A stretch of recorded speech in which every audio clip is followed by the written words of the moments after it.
السلام عليكم. المشكل اللي عندي هو عسكري وهربوا لي بالبطاقه الوطنيه بالهويه ديالي، هربوا لي بالهويه ديالي.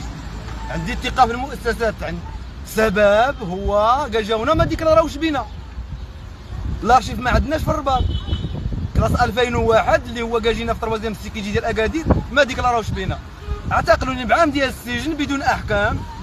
اليوم اصبحت بلا هويه، انا كناشد الراي العام وكذلك السلطات الرابعه باش توقف معايا نسترجع الهويه ديالي. علاش؟ دفعنا الهويه ديالنا النهار كاع جينا باش ندافعوا على ارض الوطن، على الامه وعلى جلاله الملك نصره الله.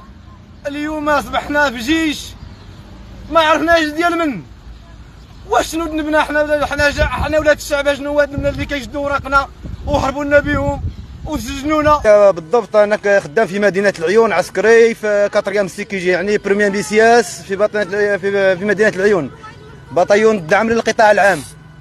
هذه في مدينه العيون واحد المده ديال تقريبا 10 سنوات وانا في مدينه العيون، ودوزت 10 سنين في العماله ديال طاطا، يعني راني داخل الجيش 20 سنه.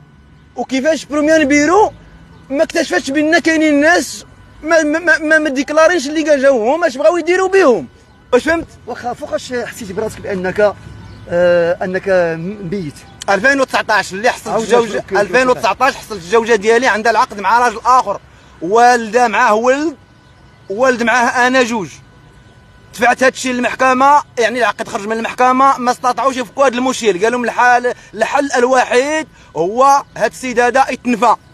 ما وافقش وكيل العام ديال الاستنابه هو اللي قال لهم لا، وما وكيل المالي قال له خصو يتنفى بان المشكل